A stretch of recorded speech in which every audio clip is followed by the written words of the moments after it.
Hi, everyone. Welcome to today's Rancher online meetup. This is Shannon Williams, and I'm glad we have a good crowd here today to learn about Convoy, our new storage driver for Docker. So I wanted to start off today's session by quickly introducing my co-host. So today I'm joined, and this is going to be nice and confusing for all of you on the phone. I'm joined by two people named Shen. I'm joined by Shen Liang, whose picture you should see, who's my co-founder here at Rancher and CEO of Rancher. You want to say hi, Shen? Hi. And I'm also joined by Shen Yang. So Liang and Yang. Shen Yang is one of our lead engineers here at Rancher and developer of Convoy. Shen, you want to say hi? Hi, guys. Okay, so today we are going to be talking about storage and talking about storage in Rancher. And really, for those of you who've attended our online meetups in the past, you know we try to do these pretty informally. We ask a lot of questions, we get a lot of questions, we try to demo lots of things. But conceptually, the reason for that is because we really try to run this like a meetup, like a bunch of people getting together in person, more than a webinar where somebody presents a lot of slides and talks the whole time. Sometimes that works, sometimes it doesn't. But we really encourage everyone in the audience to fire away and ask lots of questions. Typically those are all put in using the questions tab here in GoToWebinar, but you can also use Twitter and just use the hashtag Rancher Meetup to connect with other people and ask questions. And more I've seen a lot of people using that to engage. There are kind of a few rules we try to go by in a meetup. The first one is really questions are always welcome. We want lots of questions. We really would, even if something's not clear, if you feel like we went fast over something, fire off your questions, put them into the sidebar, and one of us will see them and either ask your question out loud or maybe respond to it directly if we're going to talk about it later. But fire in your questions. And then the second piece is, everyone who attends our meetups is generally pretty technical and would like to see how this stuff actually works. So we'll talk about concepts. We'll try and put some groundwork down in a few slides.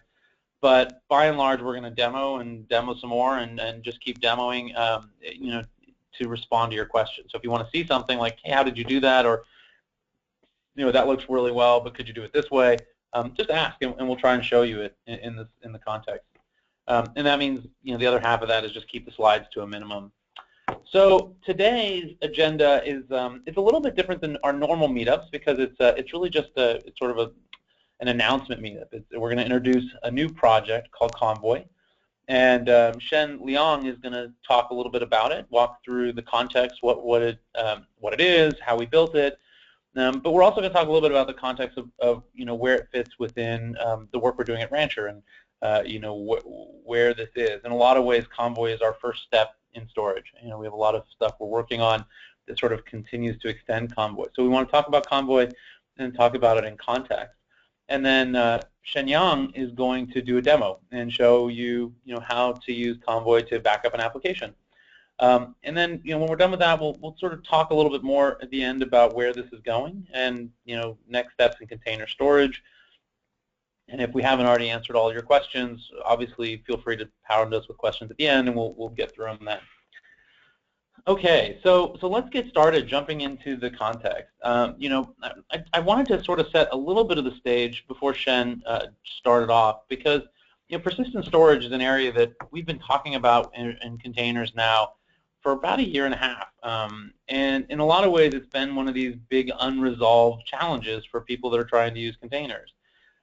We've been, from sort of the introduction of data volumes by Docker to, a lot of people trying to, and there's tons of blogs out there of people who are using, cloud storage, specifically EBS or storage from their cloud provider to try and run, individual container volumes in those and then use, the sort of native persistency of the cloud storage or the backup capabilities of the cloud storage to manage the storage is a common approach.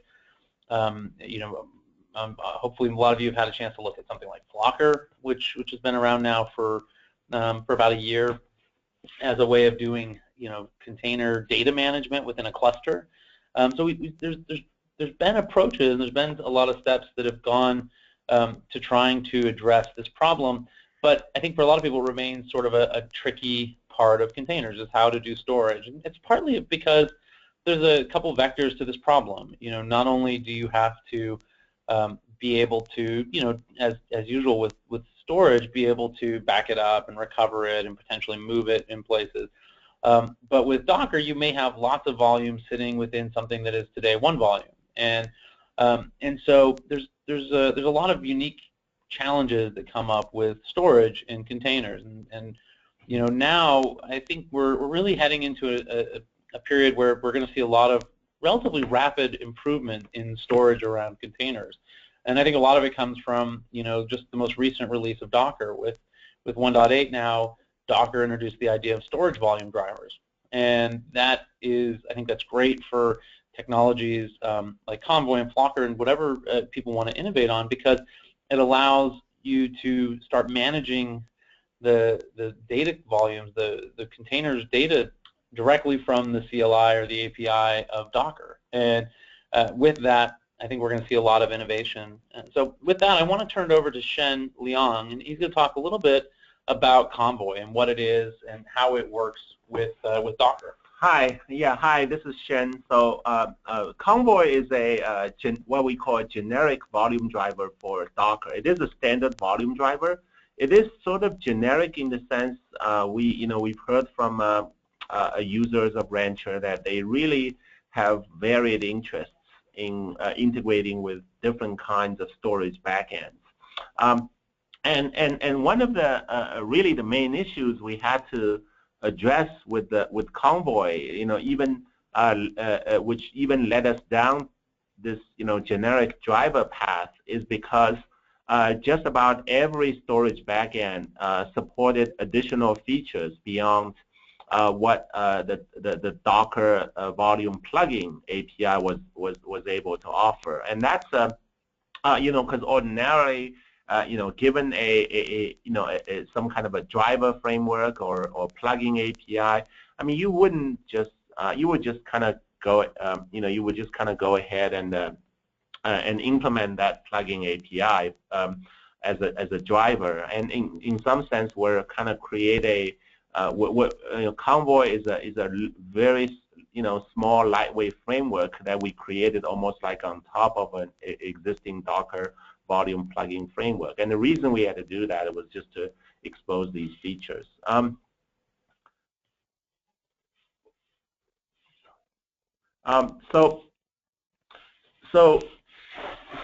This of course all starts with the Docker daemon and Docker client itself, and then the Convoy daemon, which is actually the Docker volume plugin using the Docker 1.8 volume plugin API hooks into the Docker daemon.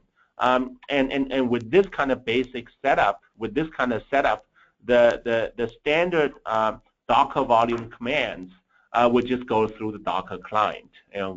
For example, basic operations like creating and deleting volumes.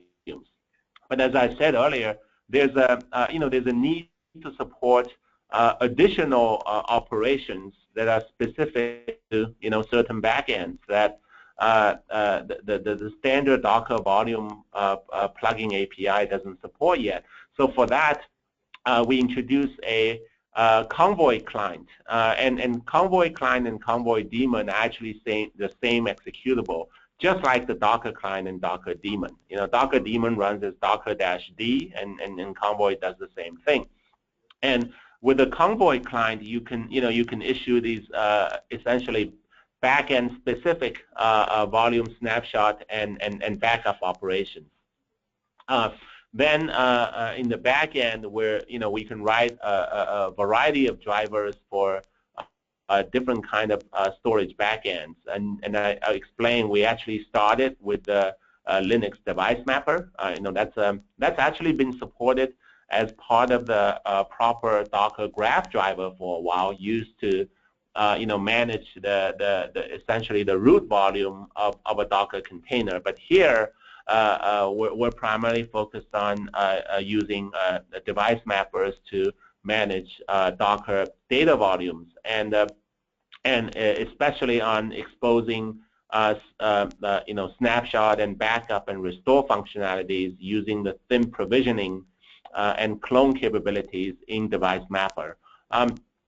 Just for sort of just to exercise the framework a little bit, we've also written a very simple driver to NFS, and that kind of enabled us to make sure that the code is properly refactored. And for NFS, supporting NFS backup, since there's no generic NFS doesn't really have a snapshot function, so we would do things like just simply tar up the files and copy it to a backup store.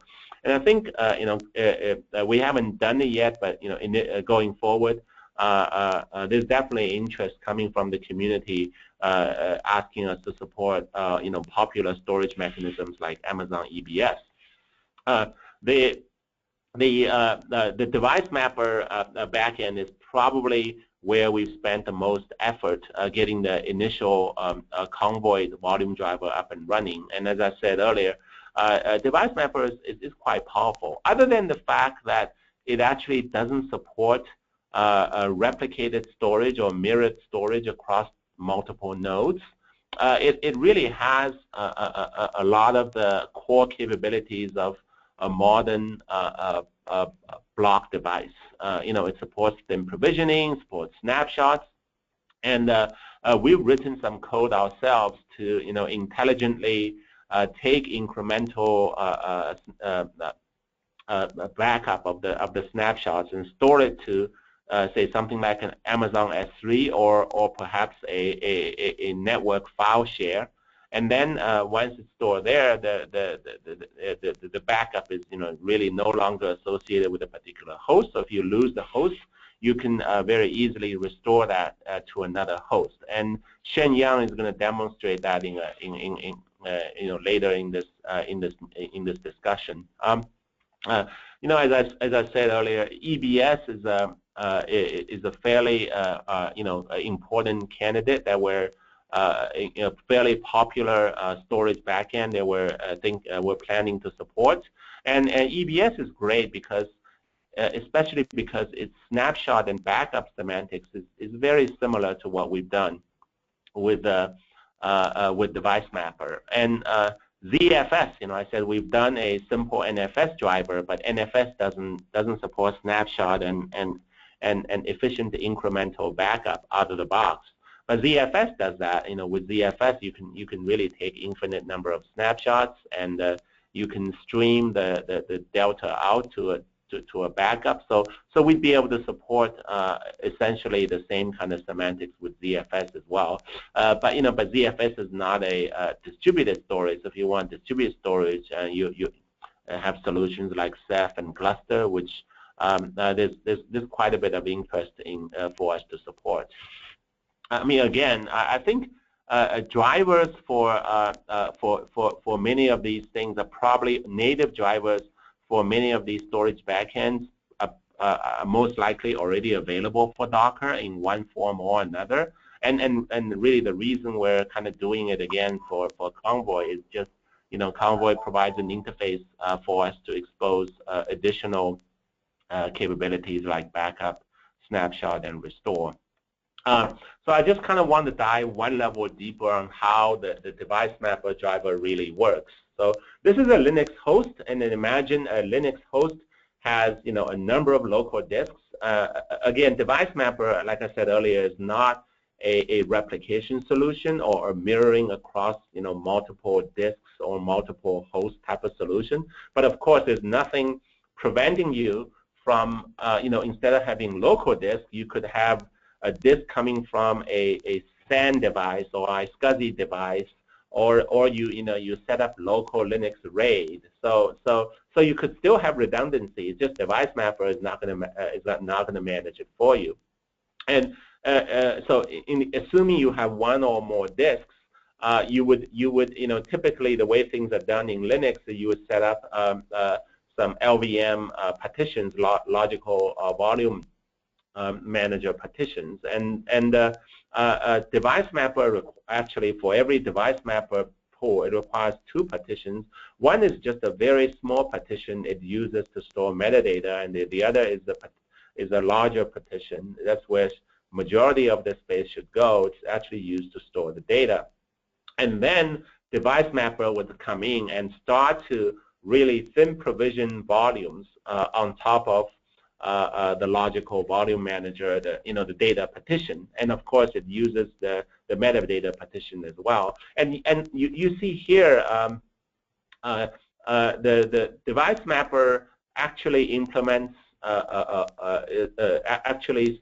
exports a volume, a logical volume, a block device, and Docker then the Docker volume driver Convoy would actually put a file system on it, because Docker volume has to have a file system on it. I think by default we just put ext4 on it, and a Docker volume can be shared across multiple containers, because you can do volume from. So here I have it drawn that one of the some of these Devicemapper volumes actually shared by multiple Docker containers. That doesn't mean there's any kind of clustered file system or anything like that running. Well, the only thing that's really happening is the volumes would have a file system ext4 most likely running on top of it, and then they're probably created for one container, and other containers probably just got to it through volume from the first container. So you could get the volume sharing effectively on the same host. So this is just all standard Docker stuff. And now I'm going to talk about backup, snapshot backup and restore. So imagine you have a container running. This container has one Devicemapper volume. You can take snapshots. You can take arbitrary number of snapshots. This is where Devicemapper really shines. These snapshots are very efficient. Only change blocks are stored in snapshots, and if you don't, the volume itself could be gigabytes or terabytes, but the snapshots will remain small as long as the change set is small. And then once you take snapshots, the volumes could continue to change, the container could continue to run, but the snapshot being immutable could be backed up to an object store. So usually what happens is, Shen Yang is going to demonstrate it. Usually the initial backup could take a little bit more time, because if it's the very first snapshot, nothing's really been backed up yet. But if you take subsequent snapshots, you should expect the backup to be a lot more efficient. Then once you have a backup, you could actually lose host 1. Then you could restore the backup as a volume to, notice it's always restored as a volume. It's never really restored as a snapshot. So snapshots are backed up, but they're restored as a volume on the same or another host. Then you can basically mount this volume into a new into a new container that's running elsewhere. So this is how snapshot, backup, and restore works. So to get to get more details about how to look at the Convoy source code, it's all written in Go, and if you want to play with it, follow the instructions, it's really all on the GitHub page, rancher/Convoy. So with that, I think I'm going to pass on to Shen Yang to do a quick demo, unless there are any questions. Yeah, let me. So I think right now, let me pass the ball over to Shen Yang. Yeah. And you should be able to start presenting. Go ahead and share your screen, and we should be. I'll let you know if we can see it. Okay, can you see? Yep, I can see it just fine. Okay. Now I'm going to demo what Convoy can do, and in order to do that, I will use the Docker Compose to create a WordPress Docker instance along with the database of it. I'm going to back up that database to the S3 object store and restore that database to another host. So that's basically what I'm going to do. The driver I'm using in the demo will be the Devicemapper driver. So you will see that the incremental backup, which basically say that the onion backup, the change blocks, takes less time in the second run. We'll demonstrate that as well. So now I'm going to SSH into the first demo host. It's the host on the cloud, and the command, this one, the Convoy list, will show what's the current volumes already managed by Convoy, which is nothing right now. I'm going to use the screen to switch to another environment. Basically, I can make this environment run in background. Here at the directory, I have a doc-compose.yaml, and this is the compose file we're going to use. This compose file is from official WordPress Docker repo, and as you see here, that basically is two instances there. One is WordPress, another one is the database.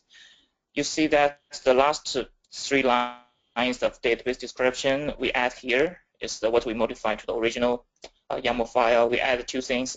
The first one is we mount a volume named db volume to the containers var MySQL directory. That make us Convoy able to manage this db volume and make snapshot backup or do anything with it. Another thing we want to do is specify the volume driver as Convoy here, which makes Docker hand over the volume operation to Convoy instead of just using its own driver. So this is the part we need to get Convoy work with Docker. So now I'm going to do Docker compose up. In fact, the image has been pre-populated, so there's no process to download the image at this moment. Okay, so since the WordPress instance is up, so let's take a look. This is demo 1, and they get port mapping here. Okay, now I have a WordPress instance running on this container. Because it's first time setup, I'm going to go through the WordPress setup process.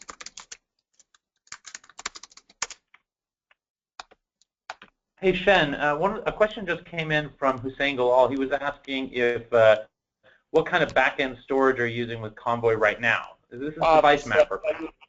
Yeah. So now we are using the Devicemapper, and yes.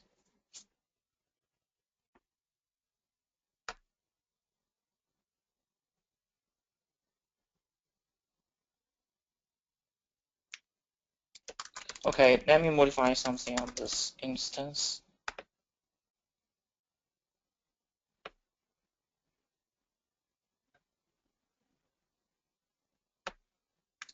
Okay, let me do it just.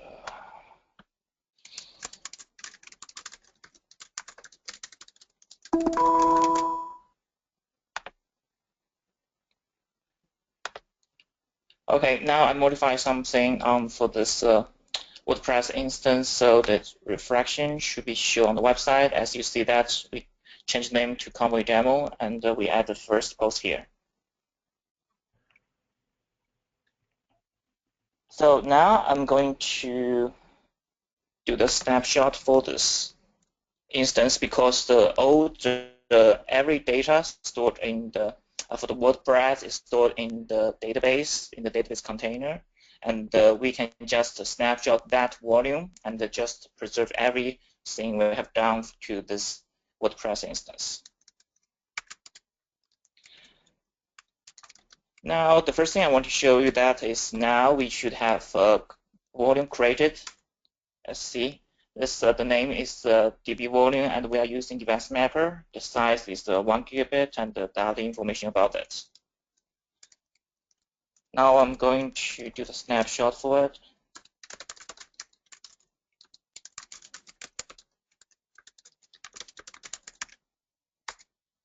Okay, very quick. We've done the snapshot for this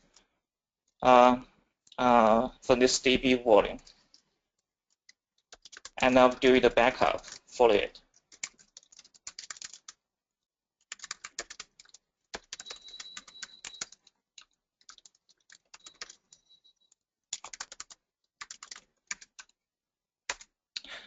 This will take some time because we are basically backing up this volume to the remote S3 storage object store. And we time it because later we'll see that if we do some change to this instance, we'll see that the time will be faster for the second backup because we are doing incremental backup. We only back up towards the changes here. Okay, the first backup is done, and it's returned this S3 URL, this backup URL of S3, which we may use later to restore this volume to anyone else, any other host.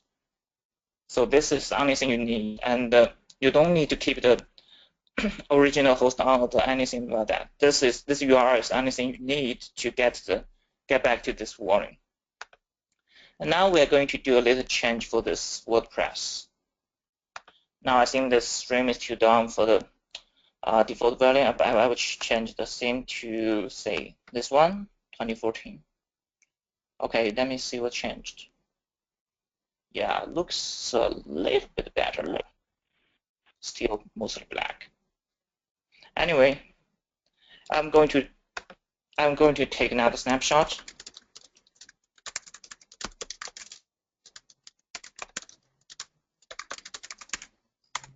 Still very quick. And I'm going to back up this snapshot. Now I'm going to back up the second snapshot. I'll also time it. Let's see how long it will take. Shouldn't be very long. Okay, 4 seconds. So that's what we do for the incremental backup. We only backup what is changed, so that will be much faster if you just because most time you want to run the recursive backup, and you want to do it. You don't want to copy the same information over and over again. That's waste your bandwidth at storage. Okay, now I'm going to. Before you move on from the backup stage, I think there was a good question that came in from Charlie Lewis, and he said, is the destination URI for S3 specific, or can it be other locations like HTTP file / etc? Okay, so now we demonstrate S3, but we also support, say, VFS. Basically means you can store it anywhere in your local disk, or you can store it in the NFS server if you mount that in your some well-known position. So that's the 2 destinations we support right now. We can add more destination support later. And then another question was, how do you preserve consistency of the database volume? That was from Roman. What do you mean by consistency? So I think I can mention that.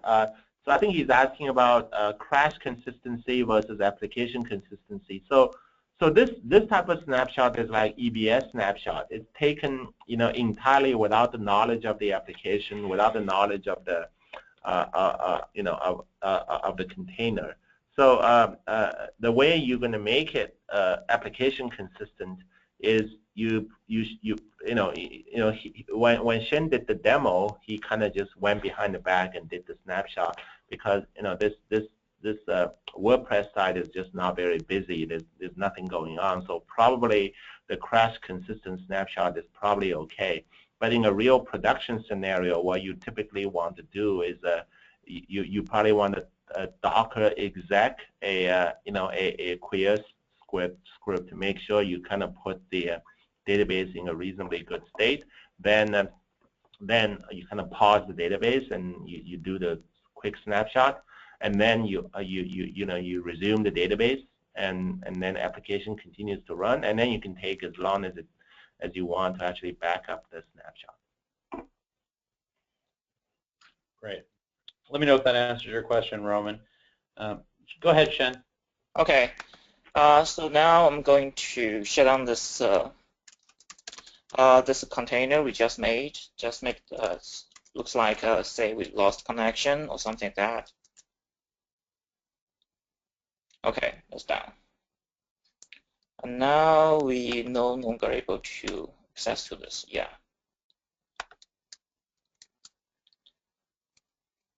Okay, now I'm going to switch to the second my second VM, which we will do the restore to there. Okay, just beforehand, I make sure that there's nothing running here because there's no leftover, and we see that this Convoy list, there's no volume on this VM. So we want to restore the volume here. We do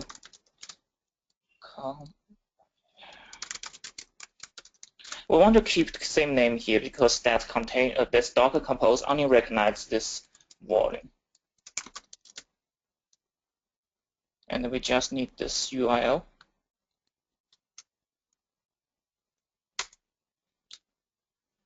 Okay, seems things going fine, and we are going to have this DB volume fully restored soon. Yeah, the return result here is the UID of that volume, which is in fact for the Docker you don't need to use that. You only need to use the volume name, which is enough. I'm going to switch to the terminal. We got exactly same Docker Compose YAML file here.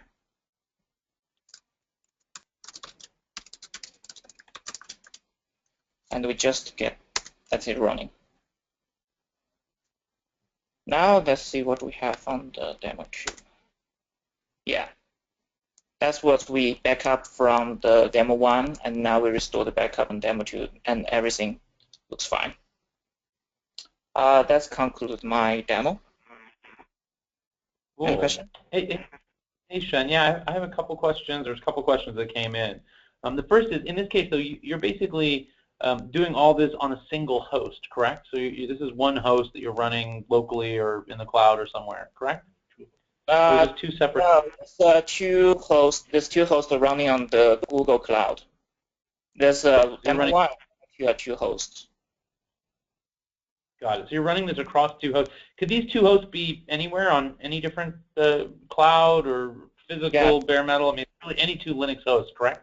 Yeah, they can be any two Linux hosts in the world. It's no matter how well they are, as long as the second one, and in fact, both of them can reach to the S3. That's fine. Yeah, that's the only requirement. Okay, great. And then another question: could you show? This is also from Roman. He asked if you could show the underlying disk layout on the host, as well as a list of the hosts and links between them, just so you can better understand the physical organization. Also, we'll get to the next one in a minute, but could you just sort of talk about what you've done with the disks on these hosts and across these different hosts? Okay, so the first thing is we didn't do anything to make a disk across the different hosts. What we use now is the Devicemapper. If you see that, we create this Convoy pool out of some block device, as Shen Liang described it before, and we create this new volume, which is sync provisioning Devicemapper volume. We create this new volume, and we take the data from S3, and we restore that data in our node format to this volume, and handle this volume to the Docker. So that's how the second host can get this volume up. What's the other question? The other question was, if there's a need to expand the thin volume, is that possible? Yes. This basically by default the volume we created is in the installation is 100 gigabits. You can still expand beyond that using the. We not support that natively, but you can do that with the Devicemapper tools. Just It's probably a little bit more complicated topic here, but you can definitely do that because that's a feature of the Devicemapper. And we are using the Devicemapper to provide volumes for the Docker. Got it. Great. And if we were using NFS, how would this be different? Okay, so if you are using NFS, in fact, you don't need to do the. If you want to, you don't need to do the backup and the restore. Say if you're using NFS, the first container will the Convoy driver will create a directory on that NFS mount, and every volume write to that right into the Docker volume will write to that NFS directory. On the second host, you can only just need to keep the same name, say that just create DB volume, and also you have the same path for that NFS mount. Then you can use the same, we can automatically pick up the directory of that in that NFS and automatically transfer it to the volume can be used by Docker. So you can just use that way to get the second host to get access to that volume you want on the first host. If you use NFS, you don't need to do the backup restore here. If you want, I just want to share the directory. Of course, you can still use the backup restore if you want to move that volume somewhere else. But if you have the access to the original NFS server, you can just do that. Got it. So going back to the physical disk, Roman just asked sort of a clarifying question.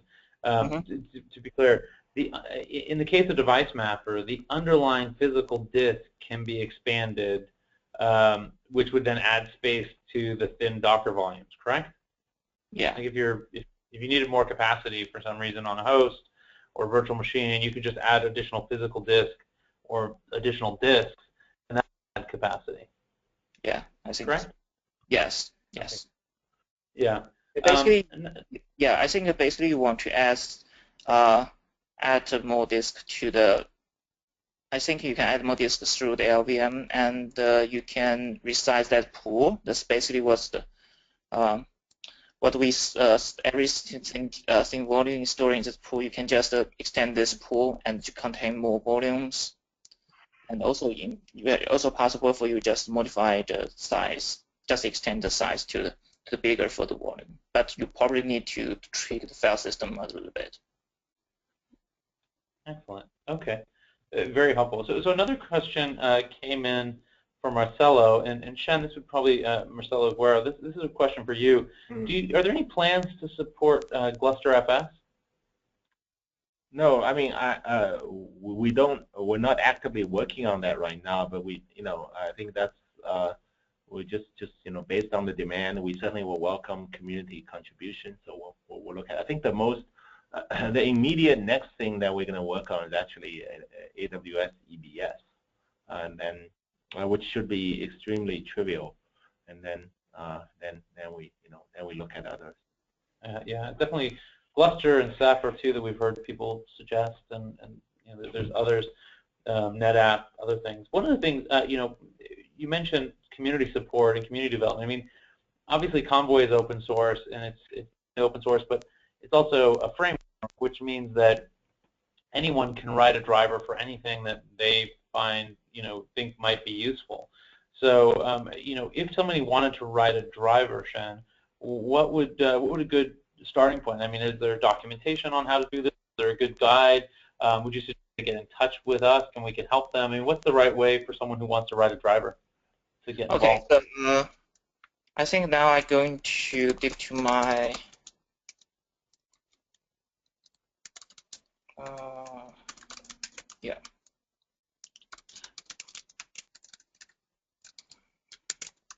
this is the repo of Convoy.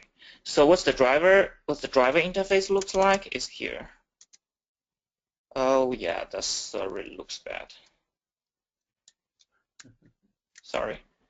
So basically, you can this is what we have at the driver interface. You can look at this file, and see what feature you want to implement. Basically, every function here is mostly mapped to one CLI command.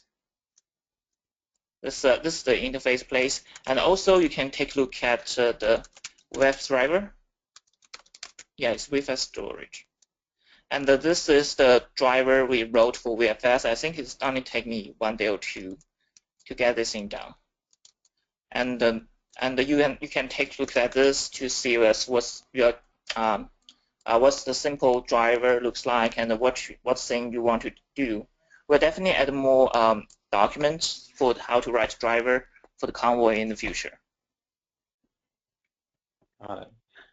Here's an interesting question.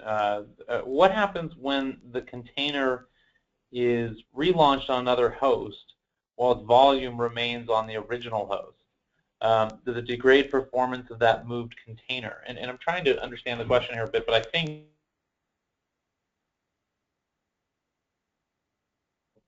a container running on a different host but having the volume running locally, there you're going to have just network level degradation, whatever the network, But you don't have that scenario. So the volume, Docker volumes always move with, they're always on the same host as the container. Now, if the volume is actually a network file system volume, like an NFS volume, then obviously it resides elsewhere. But the logical concept of a Docker volume never gets decoupled from the container. They're always on the same host. Unless you do a Docker volume from or something. It's always on the same host. Okay.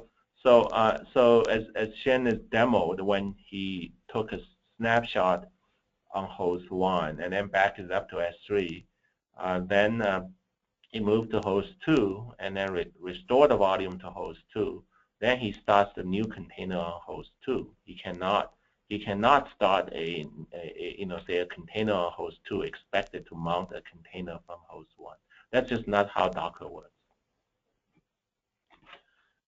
Got it. Okay. One of the questions that came in from David was about how this works with Rancher. So Sheng, can you talk a little bit about what the current thinking is on how this will be integrated with Rancher or Rancher OS? Yeah, I mean, I think obviously this will work with Rancher OS. I think it will make sense. Probably make Convoy a system container on Rancher OS, so that should be pretty straightforward. In terms of working on Rancher, so what Rancher we're working on that integration right now, and Rancher will basically give you an orchestrated, automated experience that Shen just demoed natively. So you could imagine you could go into Rancher and mark some backup policies for certain containers, and then these containers will be backed up. And if you want to restore, you could tell Rancher, Rancher will probably be able to list all the backups you've done, and so you won't have to copy and paste those UUIDs and URLs manually. And you could probably give it a more descriptive name and remember that, and it'll just be able to automate that, be able to help you a little bit with that process. So I think it's actually a fairly straightforward integration. Got it. And another question was asking about what happens if I want to schedule these things and put them on some type of regular basis. Do I take is there any issues with taking them hourly or daily? And if I want to do that, is there a specific approach that should be taken for that? Yeah, I mean, so Rancher would do that. I think I think a good way to do it today might be to set up cron jobs. There's absolutely no there's so little overhead taking these snapshots, and backup being incremental, it's not really an issue. What we'll probably ask you to do is you probably should try to not keep too many snapshots locally. Like once it's backed up, you can keep as many backups as you want, because all that takes is object store, which is plenty. But on the local disk, if you keep a lot of snapshots around, that does take up space, and you might want to be a little bit more intelligent. So one thing that people do is they'll take a snapshot, they'll back up that snapshot, but then at the end of that backup, they would actually delete the snapshot, so that you never accumulate a snapshot unnecessarily locally, because once it's back up, you can always restore it. So that is one one thing worth mentioning. On that sort of, yeah, go ahead, Shen. Yeah, there's one point I want to add. Say that we utilize the incremental backup thing. In order to make that work, we need to we need to compile to the latest backup we got. So basically, I would suggest that you want to always keep the latest snapshot on the disk, and you can safely delete it after you have a new snapshot and back it up. Yeah, that's it. Yeah, so always keep one snapshot around. Yeah. Another question that sort of relates to, we're talking about Rancher a bit. As part of that Rancher implementation, Roman had asked, earlier about application consistency, and do you have any? Are there any plans to build any logic to manage consistency about snapshots in Rancher, or would that be more done at Convoy level? No, it wouldn't be done at the Convoy level. This is something that, as I said earlier, people can already do with with simple Docker exec scripts if they decide to script Convoy themselves. But Rancher obviously could provide some kind of a framework, so you can run a pre-snapshot script and post-snapshot script to sort of pause and restore the application, resume the application. So I think Rancher could do something about it. I think that probably should be part of the Convoy integration into Rancher. Got it. Excellent. Okay. Well, I think unless there are other questions, if anyone has any other questions they want to add, I think that really covers most of what we wanted to demonstrate today. So I really appreciate Sheng doing a great job on that demo and helping us see this stuff in action. As we talked about earlier, the Convoy can all be downloaded from GitHub. Just go to github.com/rancher/convoy to jump in, play with it, and get started. It's obviously just getting going, so there's a lot of room for people if they're interested in participating in the community. If you see issues, please file them with us. We'll work on fixing it as we go. The other thing that certainly would be really interesting is if there are people out there that are using Rancher and have thoughts on how Convoy should work with Rancher. And as Shen said, we're working on that right now. So feedback on that, certainly shoot it over to us, or put it maybe in issues in Rancher or issues in Convoy, and we'll take a look at it. Otherwise, if you just at a high level, if you haven't seen Rancher yet, or you're new to Rancher Lab, please hit our website, join our beta for Rancher, come give it a try and play with this stuff. It's coming along very quickly right now. So we're in the middle of beta for Rancher. Rancher OS is just about to go into beta. Now let me see if there was a couple other questions that had just popped in at the last minute. So let me see if I can address those before we wrap up. One was that there was a diagram earlier with multiple links between containers and volumes. You mentioned volumes remain with containers always. Could you just clarify that point? Yeah. Volume always remains on the same host with container, but you can do volume. You can actually have a container sort of automatically import the volumes of another container. It's called volumes from. That's a standard Docker construct. So basically, you create a container, say with one volume, then you can create a second container and say volumes from the first container. So that initial volume is now used by both of these containers, but they all have to be on the same host. So if I want to be able to use a volume from a different that's running on a different host, I really need to recreate it from a backup or a snapshot on the host that I'm running on. So at all points, the volume needs to be local. There's no concept of like a networked volume. I mean, there's a network file system, but you could potentially, you have an NFS share. I don't want to just really complicate this, but you could imagine you have an NFS share, and then you basically mount the same NFS directory on on every, onto every host, and then you create containers on every host, importing that NFS share. So that's pretty mounting that same NFS share. So effectively now you have multi-host volumes, and Convoy can support that with our NFS driver. But in that sense, I just want to make it clear that really from a Convoy Docker perspective, every container is really, it doesn't even know that the same underlying file system is kind of being modified by another container or another host. It is NFS that's doing the magic. There's nothing that Convoy or Docker does that's making this this clustered multi-host shared volume to be a reality. The only thing Docker knows about sharing volumes is volumes from, which only works on the same host. Got it. All right. So so otherwise, I think that's the end of the questions. And I really want to thank everyone for attending. Shen for walking through the technology. Shen Yang for the demonstration. We're going to post a recording of this, so you're welcome to view it and share it. And like we said, I'd love any feedback on Convoy. We're really excited about this new project. Thanks again for coming, and we'll hopefully see you at the next meetup. Take care. Bye-bye.